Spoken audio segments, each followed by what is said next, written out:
Thanks, Francesco. So I guess you all see that coming, right? LEO-PNT is everywhere. So I mean, someone at least had to talk sometime about this at some point.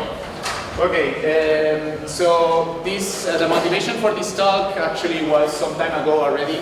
So we had this small simulator that generates ranges, so you can feed in several models for GPS, and then it will output the ranges, carrier phases, and Doppler, and said, okay, let's transition that to LEO, right? At the end, we need an orbit and a few more things, and then we can upgrade this simulator to allocate LEO constellations as well. The problem was, okay, we can feed in our engine with some custom format, but at the end of the day, we want to share results with someone, right? So what do we do? What formats are out there? So the most obvious, at least for us, was to use RINEX. I particularly have been using RINEX my entire career, so for me it's the natural format to use it, right? But still, RINEX format doesn't support as of today LEO-PNT. So I remember some time ago I just approached Francesco and he suggested, okay, just work on your own format and then let's see what happens. So we did that, just work with our format, but then after discussions with the European Space Agency, with other colleagues, so the thing seemed to gain momentum at some point. So okay, we eventually moved this thing a little bit further, and then we are now proposing this format. So please look at these suggestions that I'll be doing with open mind. I mean, these are done from an outsider point of view, from the IGS, in the sense that we have worked on our own, so we implemented what we think is reasonable, which might not be reasonable in your eyes. So that's just a suggestion. And actually, I want to trigger this discussion. So this presentation is more to get things moving on that direction and see where can we agree in terms of format. So as you know, multi-layer PNT is now a thing. It has been there for already some time with the S-bus, no? First, obviously, the MEO constellations, then the GEO constellations, but now the problem is what do we do with the LEO-PNT? They have several idiosyncrasies that deserve some attention. LEO-PNT is everywhere, so we have several companies that are already pushing forward these new constellations. ESA is already pushing forward with a couple of tenders that were actually awarded not so long ago with this in-orbit demonstration mission. But obviously, for sure, you have heard about Zona. Recently, Spiren has announced that it has a simulation tool for that constellation. That's a use case, for instance. So I approached the guys at Spiren and asked them, hey, how do you share the observables and the navigation message? As you know, if you have worked with simulators, you do not only get the RF signal, but in some cases you can ask the simulator to give the reference measurements, and usually they would use RINEX format to deliver those. So what do they do with the LEO-PNT? So far, that's a use case. I talk about Jonah because it's the most famous, but there are multiple ones. We have TrustPoint, we have Centispace, Gili is launching another one. There are already some receiver manufacturers that are already targeting to LEO constellations. So there is a moving forward in the industry. Everyone wants to advance the technology in that direction. So this means making the positioning engines, make simulations, but there are still some research applications, I believe. So for instance, for ionosphere, we might take advantage of the lower altitude of the LEO, so there are institutes that make this two-layer model of the ionosphere.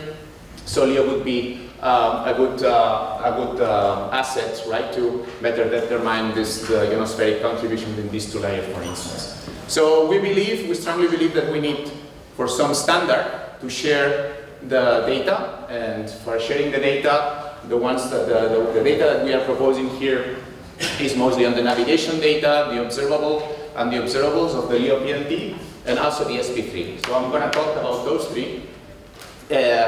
Again, keep an open mind. So the main problem we had before is, okay, which RINEX version do we use? The answer was quite fast, so RINEX 4 is the way to go, for the simple reason that the navigation 4 has this feature here with the header. So usually, you know that the RINEX navigation has the blocks, right, for each ephemeris, but it has the problem of this 2-digit here. Sorry. Usually it's 2-digit plus the date plus everything else. With LEO constellations we have a problem, and it's the fact that they are mega constellations. So we do not only have 99 satellites, that's the maximum we can allocate with the RINEX format, but we might have hundreds. Or if we actually target constellations like Starlink, it's a communication constellation, I know, but there are several research institutions that are already trying to get signals of opportunity for navigation for these communication constellations. So they might not be able to use that format to describe the orbit of the satellite if they want to share it with the RINEX form. So what we propose here basically is get rid of the 2 first digits of the navigation block and use the header because it has 2 fields. It's the EPH that denotes the orbit or the ephemeris plus the constellation letter and in principle 2 digits for the satellite ID. Well, we can do it up to whatever we want. In our case, we can use this 5-digit NORAD ID, for instance. Then this poses another question. So what letter do we use? Here we have a table of proposed constellations. This is open to discussion, of course, until if there is a standard, we have to define that, of course.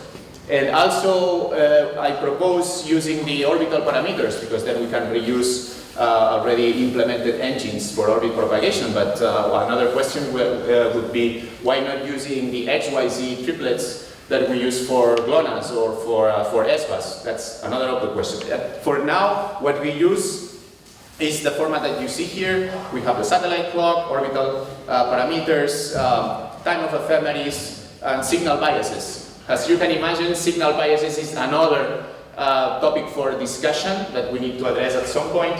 What are the signals that this LEO-PNT are going to transmit? We don't know yet. The ICDs are for instance, proprietary, so we don't have any information on what are those signals, at least that are public, right?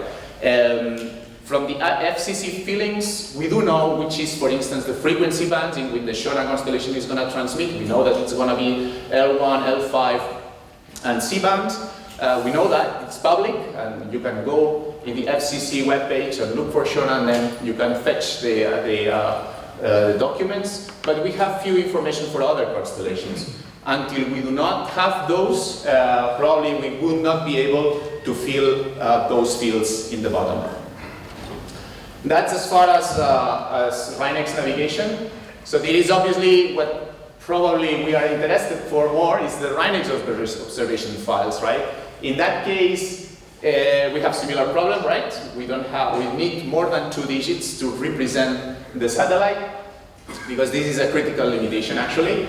What we propose here is instead of using letter plus 2, we use letter plus 5 in the same way as we did for RINEX navigation in order to keep consistency between the 2 products, right? So here is the proposed format. Here is an example. I know for those, I am the first who have a little bit OCD, right? This is kind of this break here is a little bit, what are those spaces here, right? But okay, it's a machine, at the end of the day, it's a machine that needs to read it, so we don't care too much. So that would be an example of an epoch that has Galileo, GPS, and ZX in its empty space for several observations. That would be a proposed format for the RINEX observation, right? Then there is another one, and I just, before shifting slide, I just warn you, this is even more ugly. It's the SP3 format, right? With the SP3 format, we have a problem that it's the header is segregated from the actual observations. So we will have problem in here, right? As you can imagine, instead of, I believe it's 17 fields per satellite, we had to limit it to only 8. Plus, obviously, we have on the body part the the actual XYZ for position and velocity. Yes, so that's one problem that at some point need to address it. We need to keep consistent between product, which I believe it's kind of critical. There are several constellations, like the Lemur, for instance. This is a file from the Lemur constellation from Spire. What they end up doing is basically just create one SP3 file per satellite, and they just name L99, whatever, that's a telephone number, and then we have the ID of the satellite here. It's the 125. Right? So you would, if the constellation has 30 satellites, you would have 30 SP3s, and the name would be part of the satellite ID would be part of the name. My personal opinion is that's ugly, because then you cannot have a single SP3 file, but it is up to debate, of course. All right, so that's our proposal, and that's the line of work we are doing in that direction. But there are, as you can imagine, a lot of open questions, right? So should we go with another RINEX format for LEO? Should we try to merge them into currently existing RINEX format? What are the reference signals for the satellite clock in the RINEX navigation? That's another question. How about the orbital parameters we need to use? Are we going for orbital parameters? Are we going for XYZ? Another question. Right? Obviously, letters for constellations. There will be battles here, right? Shona will want to have X for sure, no? or P, who knows? For pulsar, I mean. Is there any limitations we need to take into account? So there are open questions, and obviously the signal biases. We will have signal biases, and in fact, in the ephemeris for the CNAP, GBS CNAP, we have plenty of them, like the inter-system code bias, right? So we have to address those as well. Okay, so just with this I end my presentation. So I just launched a handful of questions that probably will go unresolved in this workshop, but I think it's positive if we address at some point to converge in some sort of format to share this data. So LEO-PNT is coming, and there is already several in-orbit tests for Shona. It will be more in the 2027 with the in-orbit mission from ESA. So I guess standardization is necessary in that respect. So now what I'm doing now is gathering feedback, so from academia, from receiver manufacturers, industry. So if you have some proposal, question, suggestion, just drop me a note. I'll be more than happy to have it. Actually, everyone is in GitHub now, so I also launched a GitHub repository myself with a proposal. So everything that you have seen here is in this repository. For now it's private because the format is kind of in an infancy state, but I'm just giving access to whoever is interested. So if you do, please approach me. I'll give you access. You can have a look. You can create issues to check. I would like to see that, or this should be addressed, or this thing should be taken into account. At some point, I will open it, but at least at first, if there is some conversions, I would like to have it first. So that's all from my side. Thank you very much.